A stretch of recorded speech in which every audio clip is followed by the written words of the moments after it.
All right, boys, we're back with another episode. We have a great guest, enforcer player type on Elite Prospects.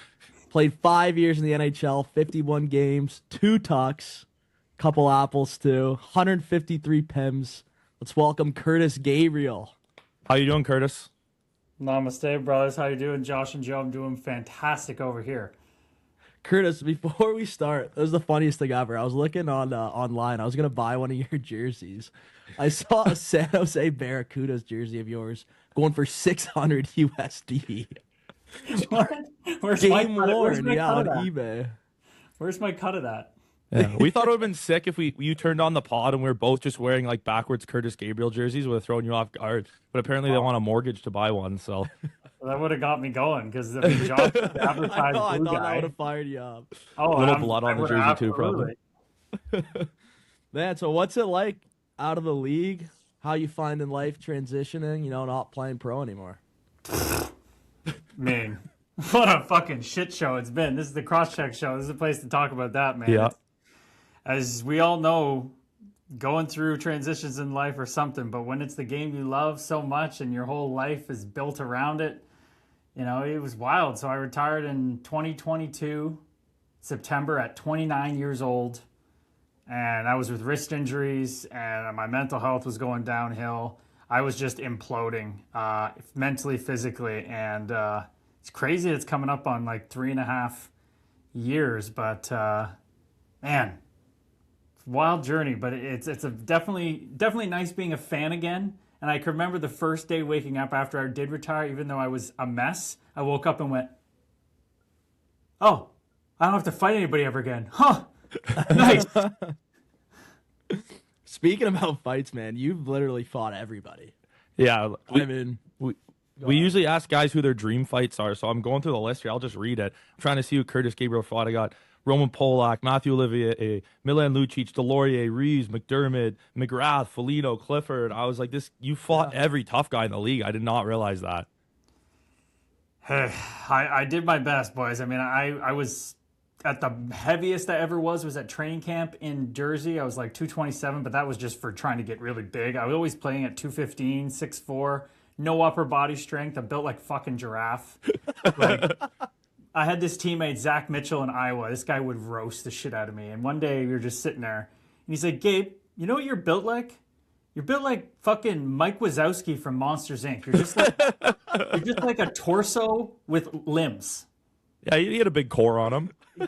Big barrel core on me with just twigs. So I always say I was like a giraffe fighting elephants and buffaloes and shit on the African savannah. Like I was always fighting up. And, I worked my way in slowly. My third year junior started fighting like Tyler Biggs and like the heavies of the O. That's what got me drafted, kept fighting guys like that. But my first year pro, I lined up in Adirondack. Right beside me is fucking Trevor Gillies just cruising in nice and slow. And he just goes, "Hey, kid, you ready for this?" And I said, "No, sir." And on the other wing was fucking Brian McGrattan, grumpy from being sent down by the Calgary Flames. I'm like, what is going on here? McGrattan runs me from behind that shift. I get up and just go right to the bench. Usually it would just be auto shed. But Yeah. so first year I wasn't ready for this, like the heavy heavies. I did the light heavies, but then after that I had to start fighting the heavies and Peluso, fucking Gallant. Gallant's the toughest guy in pro hockey ever for me. So that's my dream fight, and I'm so happy I got to fight him twice. Yeah, I was saying, looking at the fights, a lot of guys, they think like pro athletes are, they got it easy. They got it, making all this money. And I was going through the list. And I was like, I don't know what you made, Gabe, but I don't know if it was enough. I don't care if millions, whatever. I'd like to fight that list, and hopefully you avoid CTE or whatever, and your hands from punching Delorier in the head. That's crazy. So It's if you do the math, like I've looked into the CTE stuff, like it's all the little non-concussions that actually cause the damage, and I can't, like, those are in the thousands, man. yeah. Every practice, I was going balls to the wall every practice to make it where I did. Every drill was fucking do or die. Like, I had Andrew Shaw shooting pucks at me in junior, I went so hard. Like, that's just how it was for me. So all those, I actually got to a point in my career where I stopped hitting guys when it was I could pattern recognition. I would know when it was a solid, bigger dude who would stand me up when he saw me coming, and I would stop putting full force into those hits because it was like a car crash. It was like when Yeah. another tough guy saw me coming and he planted his feet and we just hit, and it was like our brains just like crunched together. I just stopped doing it. But if you go by the math, I definitely already have the progression of CTE by the studies and everything. Like it's a slam dunk, but I'm hoping with the meditation, the psychedelic use, all the stuff I do, that I'm mitigating that. Reverse it a bit. I said talking on the CT stuff is funny. I'll show it to my little story from my dad here, who's a listener. Is like they say now, every time you're out of it, even for a couple seconds, you got a concussion. And my dad was a boxer, and he's like, I get knocked down, get the count to 8 3 times in a round of a fight. This is back in the 90s, and keep fighting. He's like, I was getting 4 concussions a night, and that's before they had, like, in boxing now, it's like you got to wait 30 days to fight again and all that stuff. So obviously there's some good rules in place in different sports, but it's just funny to be like, he's like, I don't know what I got, like 80 concussions, but. Hey, Kurtis, toughest guy in the league right now. Who do you think? I mean, it's of course Olivier. I was watching a couple of you guys clips before coming on here. It's the Biloxi Bull. I mean, I don't care that Delorier's beat him twice, and that last one he didn't beat him. He barely, he didn't beat him. Like, if you're gonna beat someone, you have to definitively beat them to take the crown. You got to make their face bleed. Right. Like, I mean, what's funny is he did press in the visor into Olivier's face, but that happens. My fight with Olivier, he punched me through my helmet. It split me for like a half-inch cut, and I bled like somebody exploded a ketchup bottle. Yeah, that was nuts. Right? Like, it was the smallest cut ever, and I kept going. I didn't want to stop. I didn't even notice anything until blood started covering my eyes. But, Jeannot dominantly beat Delorier. I think it's clear-cut Olivier 1, clear-cut Jeannot 2, and then it's everybody else after Delorier. Yeah. Okay, I agree with you there. I think Olivier is a psycho, man. Like, I wouldn't fight that guy if my life depended on it. And he can play a little bit. Oh, dude, he can play. I was supposed to say, well, we have to factor that in now. The reason they're 1-2 for me is because they're both the best players and the toughest guys in the league, besides Wilson, who's going to play first. Yeah. The other, they're if Wilson had a little less skill or whatever, he'd probably be in that discussion. But Jeannot is just, and Olivier, you talk about guys deserving more money. If Columbus traded that guy, they're like he should be there the rest of his career. They're so, like, do not trade. Those guys don't grow on trees. Yeah. Speaking of the Wilson thing, I asked this to Amesbury, who we had on the pod before, but like, when you get into the league, do you think I'm gonna fight my way into the league and then slowly turn into a Tom Wilson 10, 15, 20, 25? Obviously, it takes its own path, but was that kind of the thought at one point? Like, obviously, no. I mean, you'll see it. I got my book coming out. Me and Tom Wilson have some dirt on the ice with each other in the OHL and stuff, and in the NHL. So, what I can tell you is that guy was in my crosshairs. Oh my goodness, was he in my crosshairs? And he's the benchmark for, he's a modern day fucking Cam Neely. Like, he can do it all, and he looks fucking good doing it. The guy's a weapon. Yeah. Like, what the envy and the jealousy that I felt watching that guy. He comes in at 16. He's already a man-child. He's a first-round pick to the O. He had like 100 points in minor midget. He's already running around. Then he makes the show at 19 as a tough guy, and he's just like become even a better player than Lucic, like longevity-wise, ability-wise. That is obviously the goal for all of us, but he had that skill all the way growing up. I was a single A, double A player. I didn't have that. Yeah. Another thing, it's hard, like, first round tough guys, not real anymore, but Nolan Patrick was kind of that guy, and you lit him up. You just ran his show. You saw that Gudis story time I did, right? Like, Yeah. Patty was the recipient of Gudis not backing up his shit, and I don't condone the hit. It was the worst hit of my career. Fucking pissed me off. Looking back at, you even see my reaction after the hit. I literally look at the ref and I'm like, fuck. And then TK, who I train with, jumping on my back, and they're all, Gabe, what the fuck is wrong with you? I'm like, guys, if I really meant that, don't you think I would just be chucking you all off me like a fucking bear, like just suckering you? Like, you would know by my reaction I meant to do that. So I didn't mean to, but then, I get a 2-game sus, and Patty doesn't get anything for what he does back to me. Not even a fucking hearing. I thought that was the biggest joke ever. But I go sign in Philly the next year, and I see him like one of the first days pre-camp doing the informal skates, and I'm right up to him. Patty, what's going on, brother? Dude, so sorry. Like, not trying to do that. He's like, brother, it's all good. You didn't give me any head problems. I actually got a puck in the ear, so that's actually what's messed up my head. But we're all good. But I didn't even bring up what he did to me because I was like, we'll just let that slide. Yeah. Man, so you played with Evander Kane, Patty Marleau, some legends. You got any good stories of any of these guys? Any locker room stories you can share? Something not from the book, maybe we'll let you save it. But Yeah. That's what I was telling you before. Yeah, there's one hell of a one that's going to be in the book involving Patty and San Jose. Yeah. A couple actually, but let me. Kaner is something else. I'll go positivity wise to Burnsy. I mean, yeah, Burnsy is just everything you think he is. He's that and more. And I mean, I just talked to him a couple times for like 45 minutes a couple weeks ago. He's just the best, man. We'd be in practice. We're having a shit season. We're doing the bread and butter drill, which is just, below the top of the circles. It's 3-on-3, 2D in a center versus a line of forwards. And you're battling, you're playing the game. And then Burnsy will just go off script and just two-hand my stick out of my hands and then pitchfork it into the stands. Empty Shark Tank practice. Hold on to your stick, bud. I have no stick now. The puck goes to the other corner. I'm like, fuck it. I sprint to the other corner and jump on his back.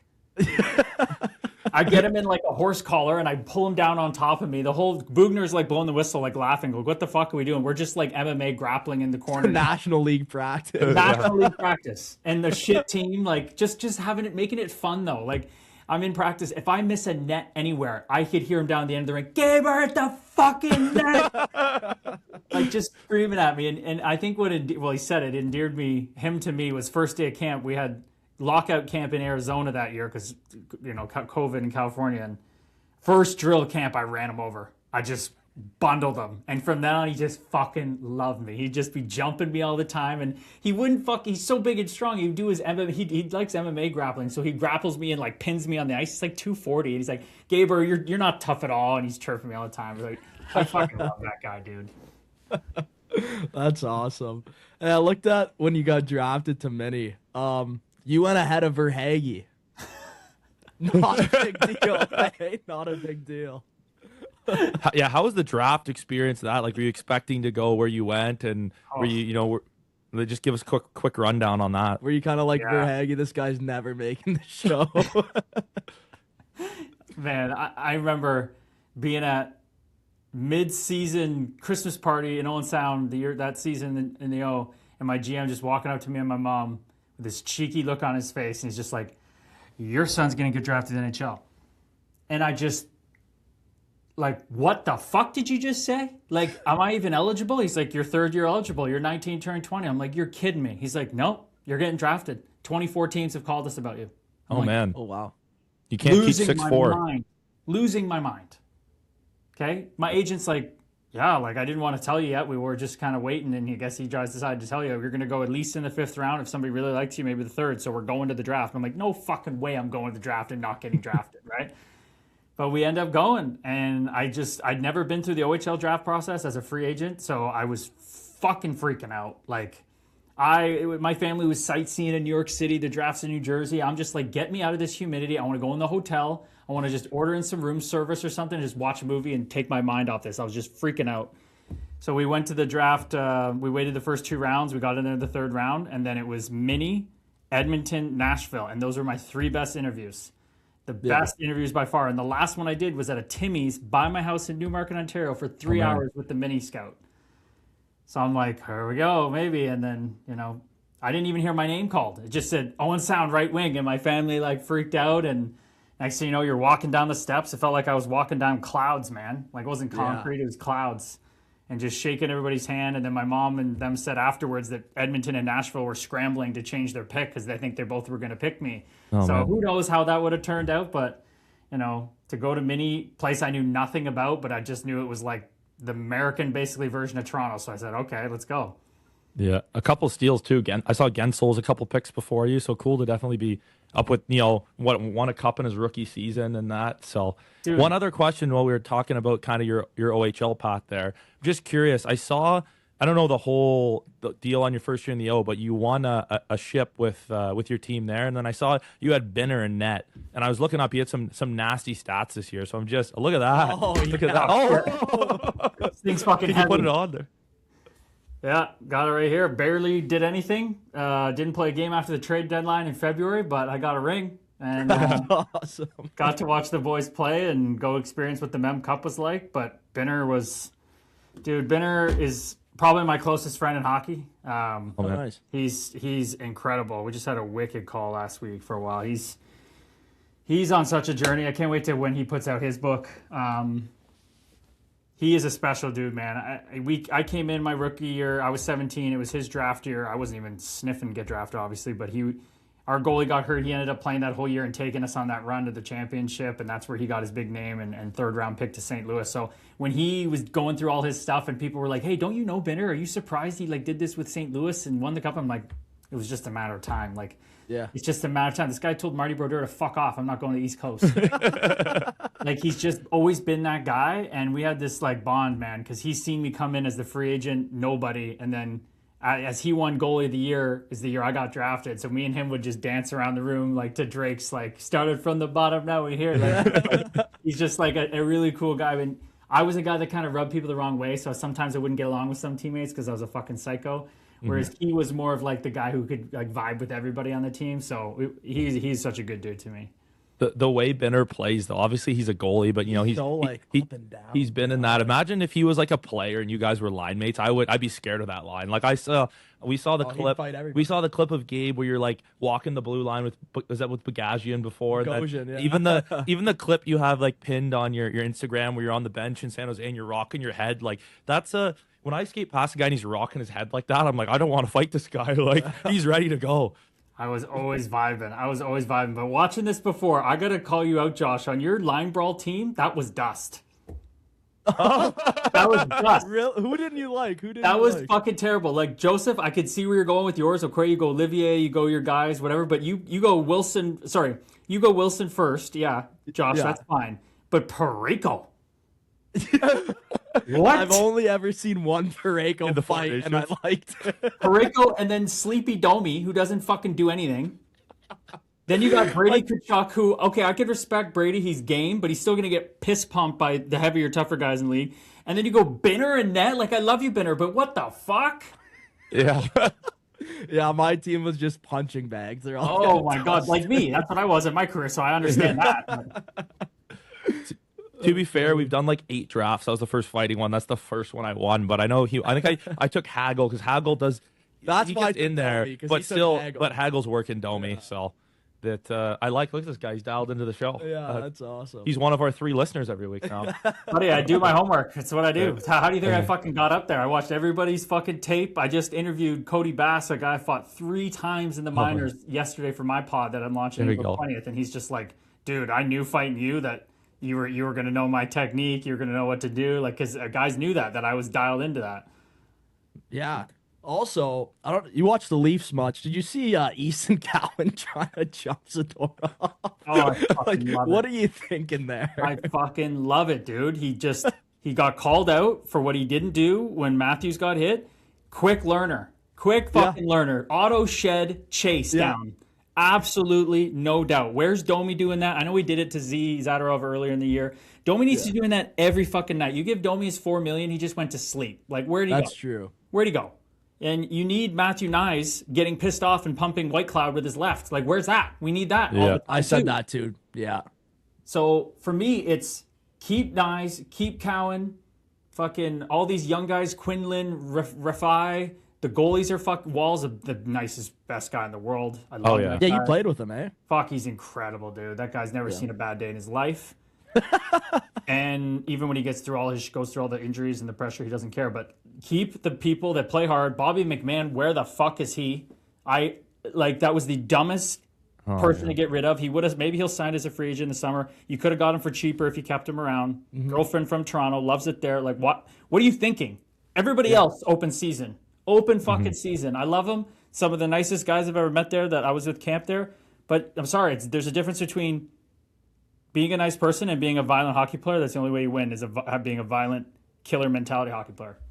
Yeah, you played with Bobby McWheels too, eh, in the AHL.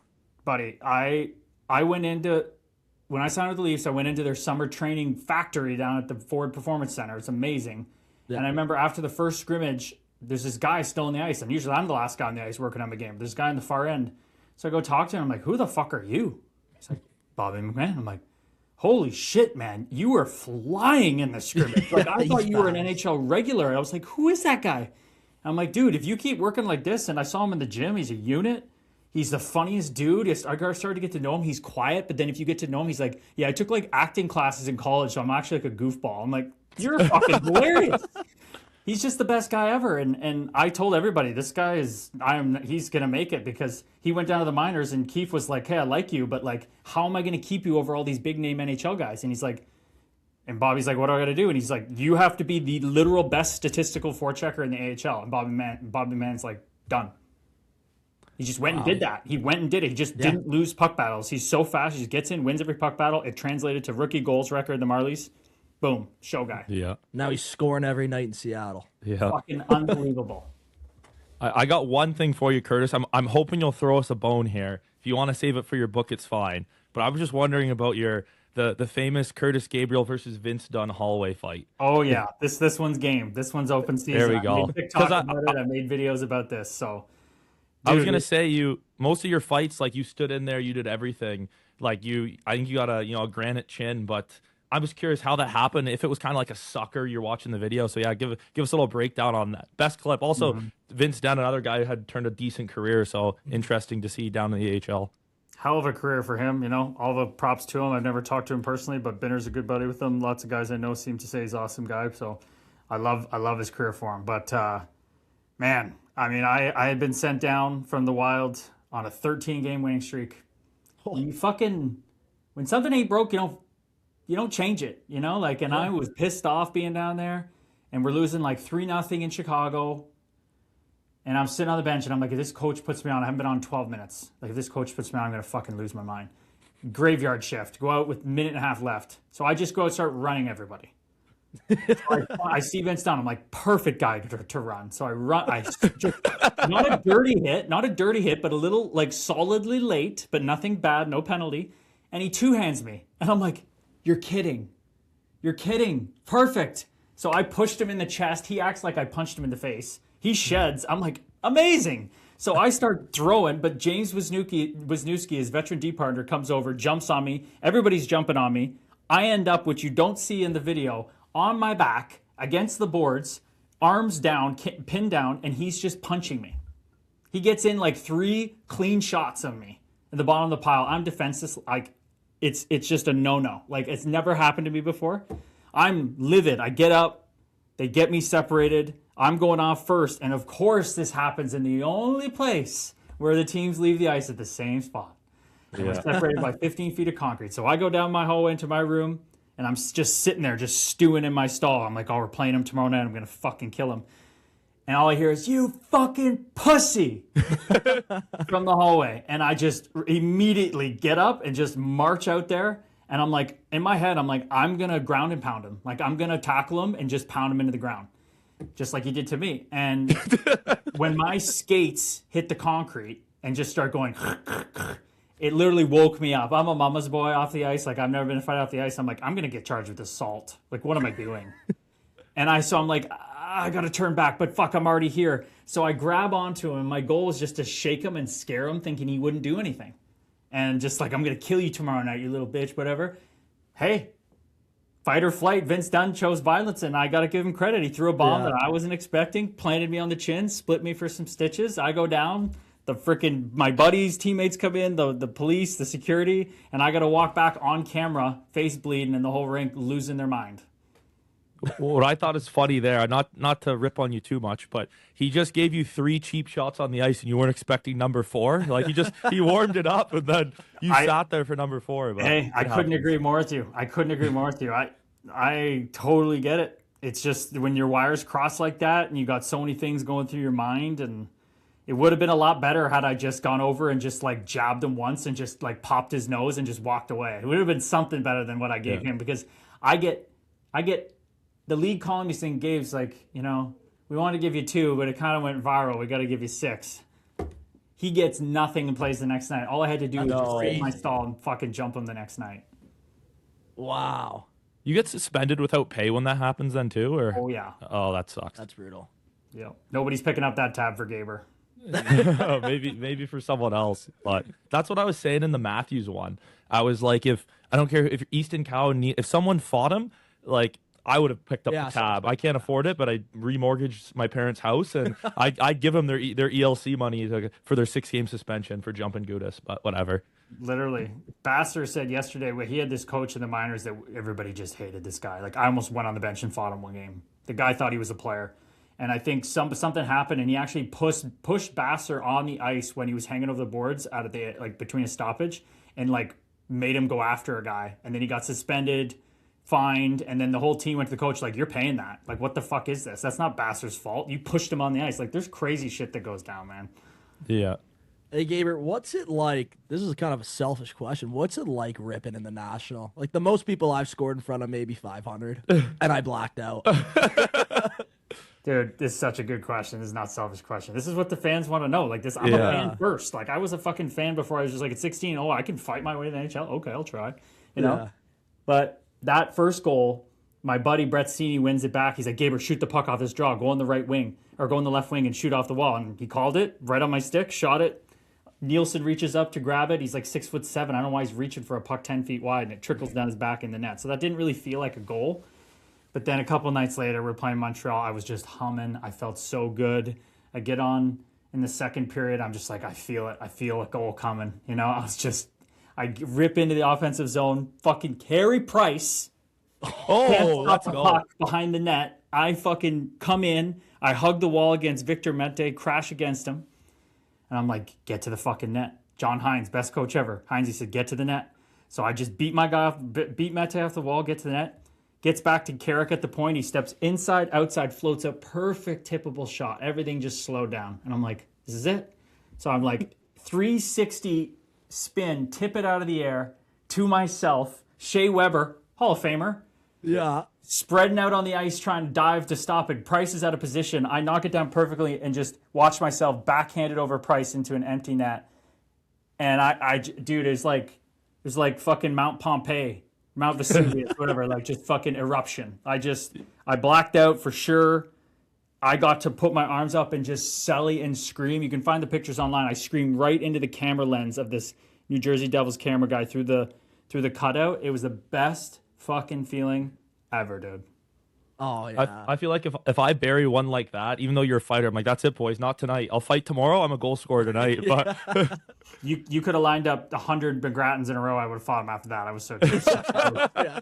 You would have KO'd all of them, too. Yeah. Game winner, like, fuck. game winner against Carey Price with Shea Weber. That I did not know that. That's a great goal. nuts. And they were in a playoff hunt, so it was broadcast back home in Canada nationally. They were in a playoff hunt. We spoiled that. We were the dust team. Oh man, it was unbelievable.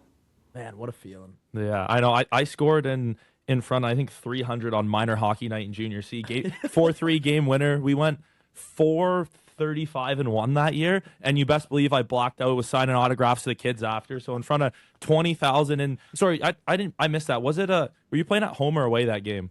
At the Rock in New Jersey. Okay, in the Bell Center would have been kind of sick too, but I guess at home if you're playing for the Devils, is cool. If I was cool in as the well. Bell Center, everybody in that rink would have heard me scream because it would have been Yeah. There's no doubt about it. As a Newmarket boy, people ask me Yeah. where's the best place to play hockey. It's not even a question, brother. It's the Bell Center. It's not even close. Yeah. A Newmarket Redman. A Newmarket Renegade now. Of course, they changed Oh, it's a the name, Renegade right? now? When I was playing, it was still. I know, Redmond too. I got the jersey in the back right there. But yeah, dude, that's where I played growing up. Select, single A, double A. And Yeah. McDavid, I think, is from Newmarket, right? Oh, I got a great story about McDavid here about this. Yeah, let's hear it. Boy, he grew up in Mulock, like 5 minutes down the road from me.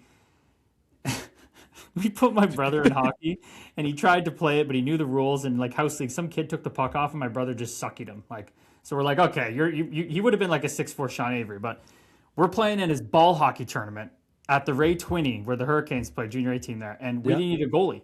So we throw in my fucking brother, who's like a little runt, who's never played goal in his life, but he's athletic. You just threw him in the net, and guess who we're playing in the fucking final? McDavid. Davo.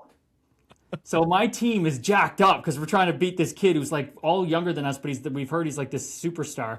We fucking beat him, and my brother stands on his head stoning McDavid all game.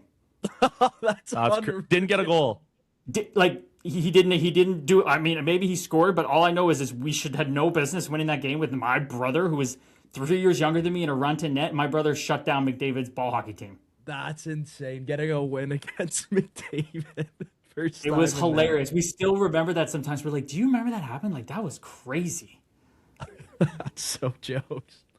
Yeah, Josh and I play a little ball hockey here. So Yeah. if you're ever in town, someone gonna ask if you're ever in town. I mean, that's the tough thing. I feel like if you played in the league, I know you just do like charity games and stuff now, but like probably everyone, like some psychopaths, be trying to take Kurtis Gabriel out, be their worst nightmare. But yeah, we'd love to. I don't know when or something, but if you're ever in this area or we're in Owen Sound for content, get on the ice or something would be fun. But we'll shoot you a great. message. Yeah, do you for them. still play at all? Beer leagues, anything? No, I get asked on my stream all the time, when am I coming to play? Like, this Newfoundland team's asked me like 10 times to come play on weekends. I'm like, dude, I'm 165 pounds now. Like, Oh man. I can't shoot. My wrist is fucking bundled. All I do is at these Hockey Helps the Homeless tournaments is just dish pucks and try to do fucking Michigans. That's all I do. Yeah. I'll let you dish me puck. Don't worry. Yeah, but like if we got like, you know, get a couple craters on the ice and stuff, and it'd be a lot of fun to go out and fuck around. Yeah, for sure. Want to hop into the rapid fire? Yeah. I mean, I guess we already answered a couple of them, but I got some good ones here. yeah, I'll let you fire it up then. Yeah, so just rapid fire and ask you some questions, quick answer. If there was a walkout song to every time you drop the mitts, what would it be? Oh fuck. Probably my favorite one that I used to do in Owen Sound. When we had a big game, I would get to put on Hollywood Undead. It was called Undead by Hollywood Undead. It's just this fucking like rap kind of like song. And I just would walk around I'd get dressed real early and I'd fucking blast it before we walk out. Just walk around and punch everybody in the chest basically and get fired up. That would be pretty nice. That's awesome. Another one here. What was your favorite place to play in the National and in the American League? Yeah, it has to be the Bell Center. Nothing comes close. The passion, it's palpable. The electricity in the American League. Hershey had the best energy you're gonna have. Yeah, Hershey. Yeah, a little teddy bear toss goal and Hershey'd be electric. Yeah. Another one. Tough. We like to rank our toughest guests. It might be a little clickbait, but Yeah, I mean, we'll give them a rundown of guess one. We'll start in order. So guess one was a junior B GM, the youngest GM in junior B history. Okay. 5'7", 195. Okay, I got him. All right. Yeah, you got him. Beers on the ice, former France pro hockey Played in the League Magnus. He's 5'8". 5'8", 165 defenseman. Okay, so those guys are last. Yeah, and then we got you and Diamond Hands.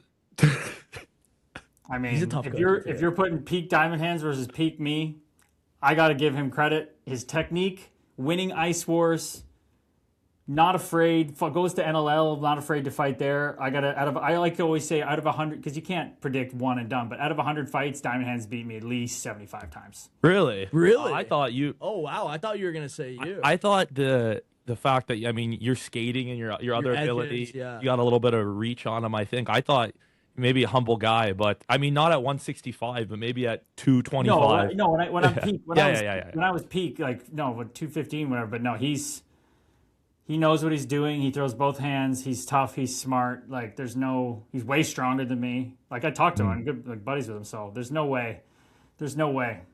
Dude, my record. I fought 137 times. My record was probably like 40 wins, like 60 draws, and all the rest losses. Like I drawed and lost a lot. Yeah. The you know what we're gonna do now? I created a new segment. We're doing this every time. Josh, a new segment every episode. Kurtis, you agreed to this by coming on the podcast. You didn't realize, but once we get to 100 guests, Josh and I are gonna blind draft a line brawl of our 100 guests, Oh, I like 5-on-5, and then I'm gonna get ESPN and Barstool Sports, and we're gonna go. It's gonna be for charity, Kurtis, and they'll just so yeah, that's our. We gotta get you back to fight weight. Yeah, I mean. Hey, what's it gonna take? 3 mil, 4 mil? Hey, I like the manifestation. I like the idea of putting out there. You're the social media guy. You're manifesting this stuff out of thin air. So hey, you never know what could happen. But that's a tough ask. By then, I don't know where I'm going to be, but I definitely won't be back at fighting weight. Yeah. Well, I feel like we got to be on the team. We got to be fighting too. So I'll draft you, and you can fight Josh. Perfect. So, Perfect. but what do you? Well, I was gonna let you. You know, we've been asking you a lot of questions. You just want to touch on a little bit with you and social media. And I'll first say this. I know just from being in the social media space with pages, I know you were interested. I know you went through some other stuff, but you're interested in social media even while your playing career was going on and stuff. So it's not like these athletes you see who realize it seemed like you always kind of knew about it and were interested. So this, let me know how that all came about. Yeah. So when I was actually going through a really tough time before I got up in Jersey, and I was talking to the NHLPA about like post-career stuff. I was losing my shit, but I did all these personality tests, and it said I'd either be good in entertainment or managing people. So I'm thinking like, maybe color commentating, something like an analyst, right? But now what I've done post-career, I've got really into my own healing journey of all the shit I was going through, mental health, and like I said, the struggle of identity crisis. So I kind of ended up being in entertainment and managing people. I'm an integrative health coach, as well as, in entertainment, writing a book, podcast, the fight plan, building a course. So it's kind of funny how that's come around, and I feel so aligned doing that now. So I'm having a blast, man. It's the way of the future. Obviously, you see Celebrini and all these young kids coming in with the TikTok mentalities. It's making the game more fun. They have more personality. Like, that's what people want. They want people to show their fun sides and have fun with the game. So yeah, I got a whole bunch of stuff coming, and I just want to be in any way I can a service to people, whether it's the young kid who's just like, man, this guy's streaming looks pretty cool, but like maybe he comes for the fight talk, but he stays for like, hey, maybe this will help him in his life and get through and navigate some struggles. Or just, the older dude who's like, hey, this guy knows how to fight. I resonate with that. Maybe he'll help me get through my fucking divorce. Like, I just want to be there for people in any way. And because hockey is a professional athlete, like it's awesome, but you take a lot. You don't really give back a lot. You help people get away from their problems. Yeah. I want to help people with those problems now. Yeah, I love it. Yeah. And then we'll turn this into a clip as well. You got some like your own podcast launching and your book launching. Just wondering the dates on that, and we'll try to collab and help push that out. I appreciate that, brother. Yeah. So we got the podcast coming. My birthday, April 20th, 2026. Coming up here soon. I'm interviewing some great dudes right off the start. It's going to have a really cool angle. Can you leak a guest name? I think that'll help it push. I guess we're getting to that point.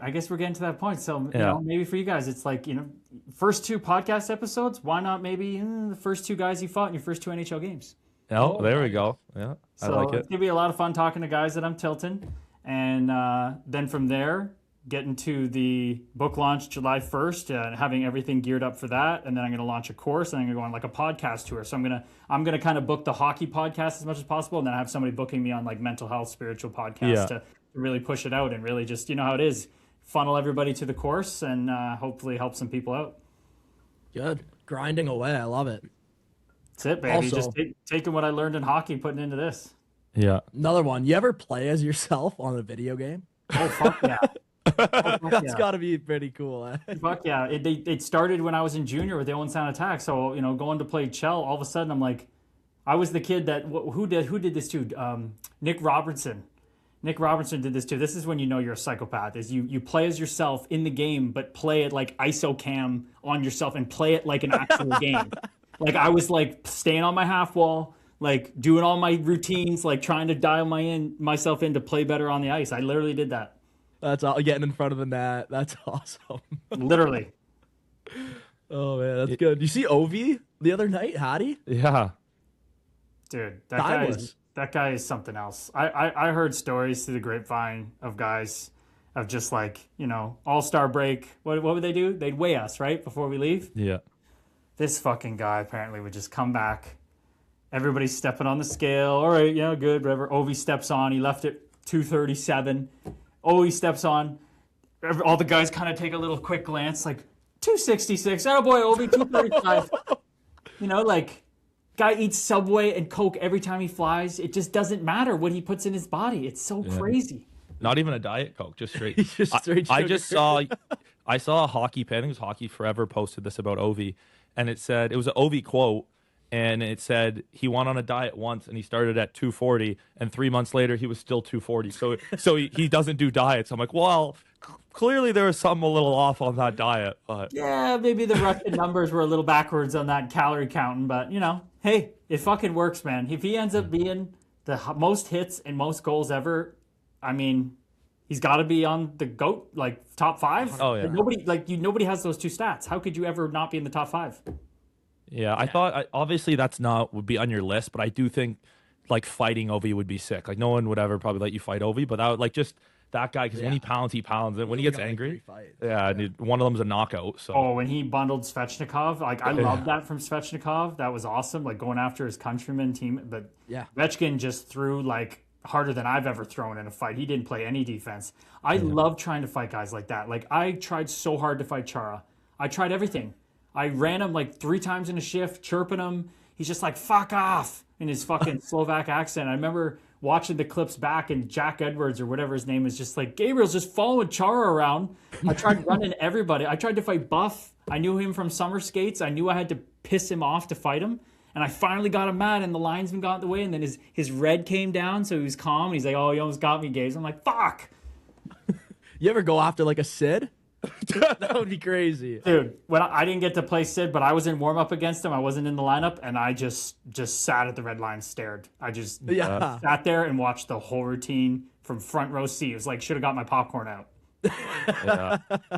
That's awesome. But I never tried to go after like guys like that. I mean, my first game in Chicago, I crushed Forsberg, and I'm like, yes, second shift, new team, crushed Forsberg. Where's Boriwecki? Where's Olivier? Because Olivier was there that time. Boriwecki wasn't in the lineup, and Matthew comes on the ice. I'm like, we're going, right? And he's like, I got a torn tricep. I'm like, dude, can you just let me like beat you up so I can stick around here? Like, come on, like it's just timing's everything, man. But I will say when you bring up those types of guys, I played with a lot of the big names, and the guys that surpass their reputations, like that's what makes the game so special. Like Marc-Andre Fleury, we've all heard how great of a guy he is. He is even better than you can imagine. Like, he is that good of a dude. Taves, Kane, that good of guys. Speaking of how rough you're getting, I'll talk about a story of me, then parlay it into you. But with the practice stuff and being a rough guy, I remember Josh in major midget AAA tryouts, my first year we tried out, and you're trying to make the team, whatever, being gritty. Same thing. I'm a AA kid, and I remember Ben Hipkin, name drop. He's coming down on me, goes inside out on me, like between my legs I fall over, not a good look. The next play, way better player than me, he's coming down. I say he's going to do the same thing. So you know when you're skating, like I'm skating forwards at him, so it's a 50-50 shot. Like he's going one way or the other way. I just guess I blow him up. You can ask him, gloves off, everything. Coach screams at me and makes me like go sit on the bench. He's like, you're just trying to make this team, you're gonna be blowing up our best players. Like, did you ever have like in practice or that? They're like, obviously the Burns kind of sounded like he liked getting the action, but they're like, Gaber, like, we know you're trying to get in the lineup, but you got to calm it down. Yeah. Oh, you best believe I've had these situations. My first training camp in Minnesota, Jared Spurgeon. That guy's so shifty, dude. I tried to just smoke him, but he just gets out of the way like the little hobbit he is, and I just bundled my own hip into the lip of the dash, and I couldn't skate for like a week. They're like, Gabes, maybe take it easy. Next camp, I fucking run Marco Scandella, and I love Scandy, but everybody was like not happy about that one. Like a top 4D at the time, they're like, Gabe, like, what are you doing? I'm like, what the fuck else am I supposed to do? Kiss him? Like, and then I think later that season when I got called up, we were doing the same kind of drill. I had that funny thing with Burnsy, and I was going against Mikko Koivu, who was I'm not going to lie, worst captain I've ever played for. Yeah. Oh, wow. I bodied him hard to win a puck. Like one of those ones where just like he just removed him from the puck too easily and he was fucking rattled. So even that could draw the ire of the wrong guy. They should have given you the C after that. It's yours now. But that locker room was toxic, man. Yeah. Why was it toxic, Gabe? You got Dude, it was just everybody in the league at the time knew Minnesota had a messed up locker room.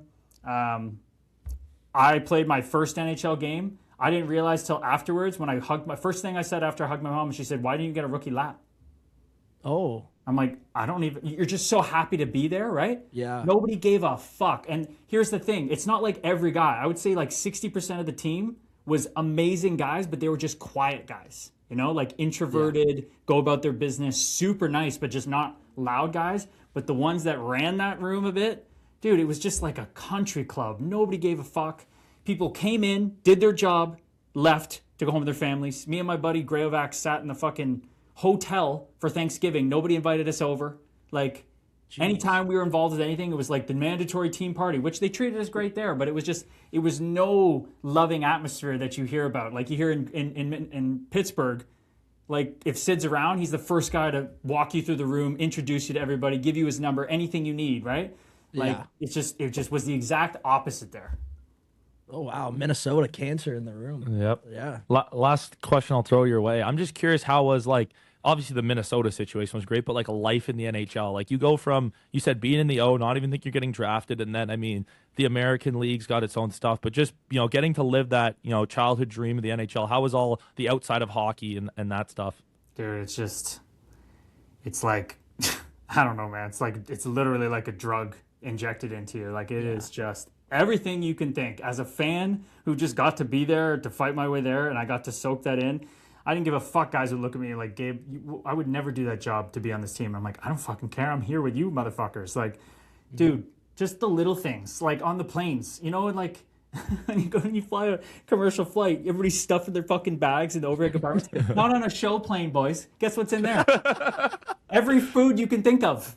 Every snack, pre-made PB&Js, every type of gum, chocolate bars, chips, just everywhere. Fruit, vegetable platters, and you sit down. It's like filet mignon, salmon, chicken, potatoes, asparagus. Oh, you want some chicken wings too? You want some sushi? Sure, why not? It's just Ritz-Carlton and Four Seasons, and you just feel like the rarefied air of it. And it's a joke that you go out to play after. Like you're just like, you would do it for free, like the guys did back in the day. But you get to go play there, and people are like, is it hard fighting the show? I'm like, are you kidding me?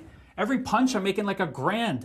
Like I would do it for free. In the minors, it's the always hungry league. Up here, it's the never hungry league. It's like your cup's always full. You're just, maybe I didn't play long enough to get to the point where it became a grind, but I just don't see how it could be. Like, how can there be games in February on a Tuesday where there's no intensity?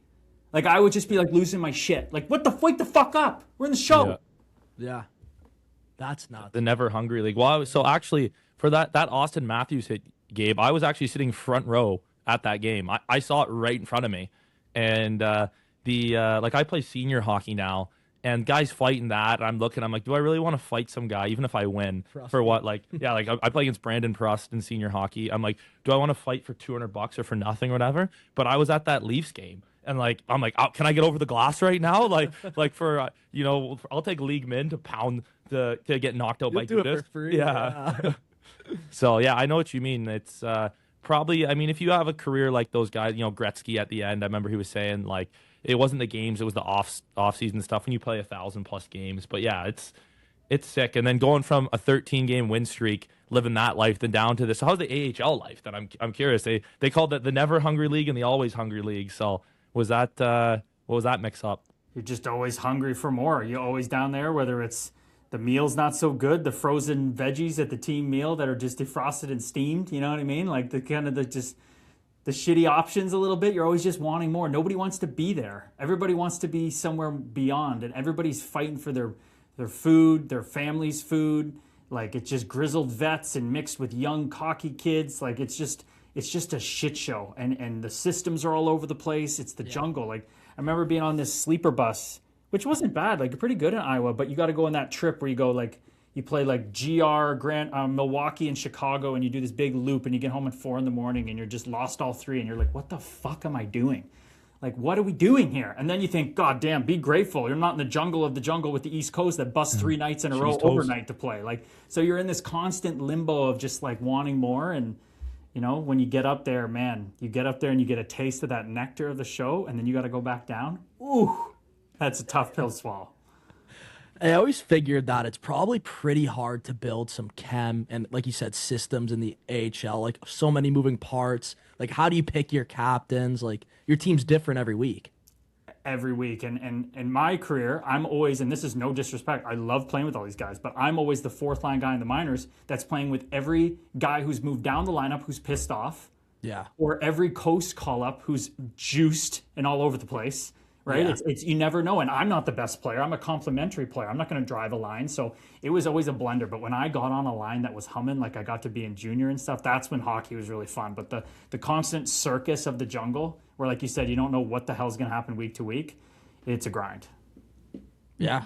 Curious, how long, like I know you played 51 NHL games, but how long are you actually like in the NHL for games wise? Like obviously you're getting like healthy scratch of that, because I know some guys who play 40 games in the NHL and that's it. They're up 1 year and they're down. So how long were you kind of in those environments for? I know it was over 5 years. Or longest stint, yeah. Yeah, so like in total, I was in this show like 82 games, you know what I mean? Like of scratches and playing. Yeah. But that's what the thing, for those scratches, you get pension for that. So I think when I hit like 65, and I think it's in a compounding interest fund, I get like 40K after that every year. Oh, nice. Because you get a certain amount of money. So great story here. And shout out Nate Prosser. I fucking love you, man. Okay. We're in Minnesota. He's the 7th defenseman. They call him Sniffer. He's just the funniest fucking dude ever. Like the most contagious laugh. And this guy, I remember sitting in the team meal room. It's the first period. We cheers over some chicken fingers because he hits 500 games on roster. Okay, so he's played 235, he's on roster, whatever, the 200 plus. He gets to 500, that means max pension. Okay, that means when hits whatever 60, whatever age, he gets 240 grand every year no matter what. Okay? So he's like, we're sitting there and we dip it in some ketchup, whatever, cheers and eat it, and we're just like, man, I'm like, man, you kind of fucking did it. Like you are set, dude. He's like, I know, man. I got 4 beautiful girls, beautiful wife. I play in my fucking hometown. I was not supposed to be here. I get to yuck it up with Parise and Suter. I get to laugh at when they split the bill 10 ways and I got to pay for like their crazy steaks. He's like, I got to come meet you young guys now, you know? Like he's just a fucking beauty, and he did it. He got to that point where he got to fight a bit, he got to play a bit, he got to be around it, and he's got full pension now.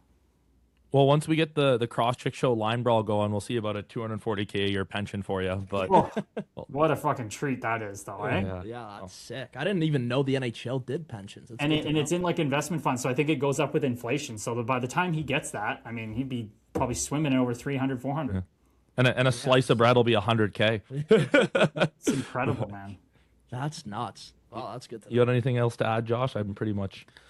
No, I think that's pretty good. Gaber, thanks again, man, for coming on. No problem, boys. Our first national leaguer, you always have that honor. Yeah. We love it. We're gonna have to get you on the ice with us sometime. Maybe you could let me know how my one-timer is. We'll see it, kid. I'll dish him to you. That's all I got in the tank. That's awesome. We're definitely reading the book, though. We will buy the book, and we will put it. We're not going to read it to the podcast because I mean I can barely read, but we'll show it off, and we'll give you our feedback on it. So appreciate it, man. Yeah, we could do some content, like some of the stories that are in there. I'm going to start sharing once the book's out, right? So that I can make content and maybe like collab it up, make some funny shit, because it's going to be some. I mean, those stories will be some viral clips, and it's kind of funny that on my stream, some guy, and I know the stories are out there, people have heard, some guy came on my stream and said something about it, and I'm like, yeah, we're just gonna move past that for now, kid. We're not like, because it's out there. I don't even know what's gonna come out after I talk about it.